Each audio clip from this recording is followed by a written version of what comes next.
My name is Chris Burcham, and I have been serving with the Inner City Breakfast Ministry for about a year. When we first went out in the streets, I don't know how many people knew what to expect. I certainly didn't. We didn't know if it was inside or outside. Some of us were not dressed appropriately, not enough clothing to stay warm. And now, one of the great things is that we know the people, some of the people that are down there. We know the people who serve down there constantly. It becomes an extension of our church family and community. So serving in the breakfast ministry has changed me by giving me the ability to really understand more why people are on the street. We have grown to understand more about who we're serving and be able to find ways to serve them better. I'm Jason Helm, and I'm Lisa Helm.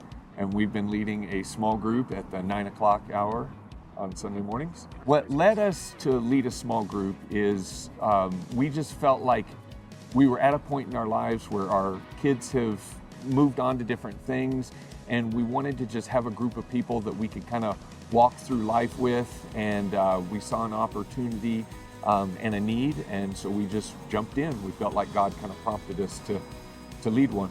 Being a leader of a group has made me realize more how much we need community.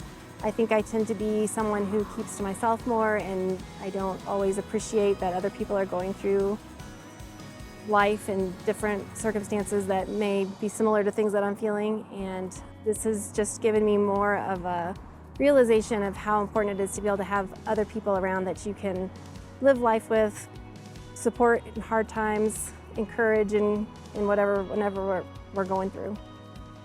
I feel like God's been working on me personally to be able to just go into a small group and just be, just to go in and realize that we're all a group of people who are seeking God, and that it's not any of our responsibilities to have everything perfect or say just the right things. It's our responsibility to walk alongside each other and more facilitate discussion maybe than just be the sole person to lead the group. My name is Diane Kirshen, and I've been serving in Clubhouse, and also we are starting a brand new group called Parables, and first time ever being a group leader. I do whatever Diane is doing, but my name is different, and it's Kay Paget. It was when Brady gave the sermon about small groups, and so, within a day, we had contacted each other and said, hey, we think he was looking at us. And it was interesting because we were both sitting there, and I didn't look at her, but I truly felt the Holy Spirit nudge me. And I thought, oh no, it can't be the Holy Spirit. I'm just, thinking that it can't be, because why would I be a leader of a small group? And then when Kay called me a couple of days later and she said, I feel like I need to do this. And I said, Kay, I had that same feeling. And so we know that being a group leader is what the Holy Spirit wants us to do. And our subject, parables, seemed to me to go in with our motto of follow Jesus, because we have to know what he's saying to follow him. So we've got a great book. Our 9 o'clock group is still pretty new, so we've only been going for a couple of months now, but I feel like the change that we're seeing in each other is a lot related to just being real and being able to not feel alone and understand that we need to have a place where we can come and grow together and be with other people who are seeking to follow Jesus and trying to figure out what that means in everyday life and how to make it all work and how to get through the day-to-day things that we face. Going into the group, we didn't really know what the group was going to look like. Our prayer before we started the group was, God, just simply bring us together with people who want to walk alongside each other. We had no expectation. And so I feel like God's brought a group of people together, and our relationships have grown even in a short time to where we have already had the opportunity just to simply walk alongside each other. Our group isn't something that we're going to get into the deep philosophical discussions or the Greek or the more difficult things scripturally, academically, but it's been a group where we've all felt really comfortable being vulnerable and being able to just be real and share. And I think I've seen the people, us included in our group, grow in that I think everybody is really feeling comfortable with each other, feels safe with each other. I just think it's an opportunity to grow closer in community and closer to God. I see people more engaged with what's going on with the church, asking more questions about, well, what's Clubhouse like? Because we do Clubhouse, and you hear people talking, well, what group are you going to be in? What group are you going to be in? Mm-hmm. And it feels like we're really coming together as a community to follow Jesus and to learn what he's telling us. Hi, I'm Carol, and I've been serving in a Vacation Bible School for 2 years and in Clubhouse for about the last year. Well, serving with children anytime keeps me going, it keeps me young, it keeps me excited, and I'm always learning from the kids. I think they're pretty much truthful about everything. You might not like what they're saying, but they're going to tell you like it is. And I think if we adults would watch them and mimic them in many ways, when you and I get mad at each other, we might not speak for a while. When kids get mad at each other, it lasts for seconds or minutes. They learn from me, but I learn from them all the time that what we need to be doing all the time is when we do have our mad times, get over them like the kids do, and it makes our life a lot easier.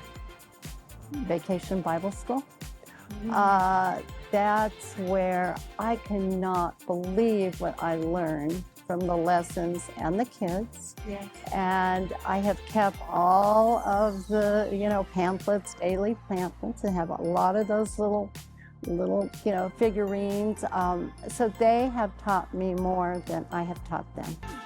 I didn't play in the suds, but I thoroughly enjoyed watching the kids dive in and out. And then when the ministers got involved, the pastors and all the staff were involved, and the kids, it was amazing. Next year, I promise I'll get involved. I've seen a big change with the younger ministry staff we've had. It's very positive, very open to new people, and everybody's very friendly. It was friendly before, but it's really home now. My name is Sydney Headley. And I'm JT Headley. And we have been married for 5.5 years. Yeah. And I've been attending since that point.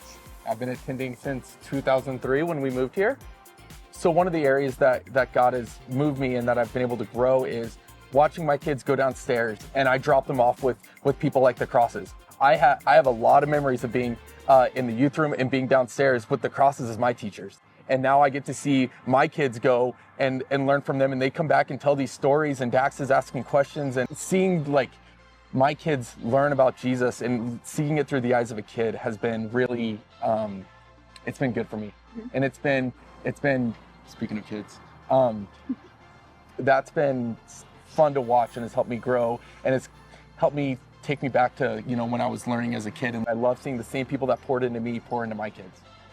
Just in general, watching your kids grow up in the church and watching them learn about the Lord and learn and be excited to run upstairs and tell us about what they learned. And it was pretty funny. Dax had a moment where he I guess had learned about Moses and being put in the basket, and he just could not believe, why would they put that baby in the basket, and what? So his mom, and so talking that through with him and watching him kind of like put the pieces together to, oh, she was saving him, and it was a selfless thing, and it was out of love, and kind of watching him connect those dots and learn those stories is fun. It's fun to kind of pause and look at it from a 4-year-old perspective and go, yeah, let's break this story down. Let's talk about what was happening there, and it's been a really fun part of of our kids. It's also exciting because it's fun for them to watch their dad on stage. They get really excited. They love to watch him drum. They love to hear the music. Like it's kind of a whole family thing. And I think they're proud of that. And they like to talk about it. And Dax wants to be a drummer and he always wants to go on stage. So that's another fun piece of you being part of the worship team is watching them enjoy you doing it. Been in the praise band since 2013. And over the past year to 2 years, I don't know, there's just been, it's been different. It's just feeling the spirit move. I feel like as a band, we are, getting better and we're able to produce better music. And I go and I watch other videos, I'm like, we can do that as a band, and we enact some things, and just, I felt a lot of God's moving in the way that we play and the way that we presented worship week in and week out, and seen that grow over the past year. Hi, my name is Lawrence Garcia. I've been an elder with First since November of 2021. My name is Isaiah Garcia, and I serve with the FJ Cafe on Sunday mornings with my father. It's been extremely rewarding. It's really a fun thing to watch as the two congregations get to communicate together. It's been something that we as leaders have been wanting to do and try to get the two services to interact a little bit more. And it's just been a lot of fun, and in my opinion, a real great success. I think one of the most positive things that have come out of FJ Cafe has been how easily the youth are interacting with the more senior parts of the congregation. I think I fall maybe into that category of getting toward the senior side. I would say the youth, the kids coming in and helping with the espresso machine and learning side work, I guess, before they're old enough to get paid for it. but yeah, just seeing younger generation, older generation interact, work together, and create a relationship. Everything is really operating on all cylinders right now, but I just see it growing and it getting better and bigger as time goes on. Some positive things that serving has done for me is interacting with the other congregation and meeting new people, and more specifically, actually meeting a friend that I haven't seen in years get married and have a family and be part of the other congregation. So that's been pretty cool to see, the growth in people. I'll say that you can't really anticipate what life entails for you. God has awakened in me as my last 12 years has been a little hectic. I saw God fill me, and I saw what the power of His love can actually do for an individual. As a lot of people may know, I have battled addiction in the past, and because of faith, because of God, because of this church and the people in it and my parents, I've been able to not have touched alcohol since September of 2024. So, I wouldn't have been able to do it with the guidance of my faith and this church and Pastor Brady and yourself, Bryce. Just knowing how much support I was able to get was astounding, and yeah, it speaks a lot about us. Things tend to fall into place when you're doing the right thing. And I'm an uncle now. I'm watching my family grow. I'm seeing clearly. Professional opportunities are happening, and it's nice to feel happiness and peace. I feel like God's moving in our church. I feel like we're a unique church that is able to just be real, to accept people where they are. And I feel like the Spirit is truly moving, but I feel that to allow God to do what we're really capable of doing within this church, it just takes simply people going to a small group, volunteering in different ministries and all of that. God's gonna move either way, but I think if we're allowing ourselves to be vulnerable and opening up to that, we can not only see Him move through us, but we can allow Him to move within us. By serving breakfast, we have seen people seem like they may be ready with a with another push to make that change and get themselves straight and off the street. And we've seen people who I really feel like they are feeling God when we are down there and serving. So if you're on the fence about serving and you're thinking that this is something you want to do, I would suggest come. It is a safe place to go. You're surrounded by people with faith, and you really get a sense of accomplishment when you have gone out and come back and you've seen some of the people's lives that you've changed. I just think we need more people that are willing to come and serve, even if it's just once a month, just to see what's going on, because I think it's a real reflection of what's going on in our church. I would love to have more worship people, right? It would be great to have more guitarists. It would be great to have more singers, because there are things that we do up there and I like look back and I'm like, oh man, if we just had, you know, if we had a keys player that could play this, I would love to bring more people into the band. Come on! We need all the band Whether it's people. the slide people or the lighting, or if you are musically talented or a singer, yeah, I think adds more dynamic and more layers and makes it more interesting. We need all the band people. Mm-hmm. All the band people. So what would I say to a volunteer who might be leaning towards Clubhouse or a small group or volunteering somewhere else, is you have no idea, unless you try it, how fulfilled you will be. You think you don't have time? God always figures out a way to give you the time that you need to do it. It's so worth it, because it's so easy to feel alone and to feel like you don't fit in.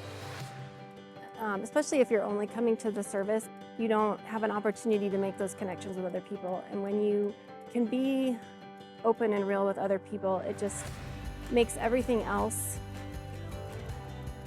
easier. I don't know if easier is the right word, but it makes everything else more bearable when you know that you're not alone. And I think too, the idea of being able to have other people speak into you, and then also have an opportunity to speak into other people when they're going through things that maybe you had experience with. And it just lets God use you in a different way. Well, if I were to speak into someone else's life that is maybe not wanting, but knowing and wanting to make a change in their own life, and don't want to, you know, talk to their family or their mom or their dad, and that can be tough too.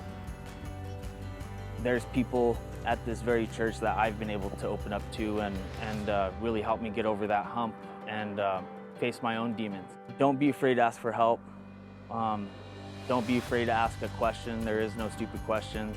People suffer silently, and it's very important to address those issues. I know it's scary, and it's going to be scary, and it's not going to be easy, but the payout is astounding. The sense of community. I think when I came in, I came from a much larger church. That was my upbringing, and I never knew the person sitting next to me's name or their kids' names, or I never knew anything about their lives really. So it's been awesome to see the church grow, especially the children's ministry grow, go from my babies being the only babies in the nursery to now they've got several friends, and watching those kids grow with them, and that's been a fun change. I think the amount of new members is terrific. More and more families. I mean, you can't keep up with them, which is fantastic. That's what the church needs. You know, my time as an elder here, which is rapidly coming to an end here now in November, I'll wrap up 4 years of service. I'm looking forward to where this takes me in my service with First, because I intend on doing some additional things in the future. You know, having grown up here, I've got so many memories at this church. I see our church doing so many exciting things, and I'm excited for whatever my children get to see as this church continues to grow, continues to evolve, and the exciting things is to be like, I remember when the church used to be like this, and this is how it changed, right? One of those memories for me is when the youth room was completely renovated, right? And I was in high school, and there's this big reveal, and I don't know what our church is going to do, but I have a feeling that there's big things coming. Exciting things.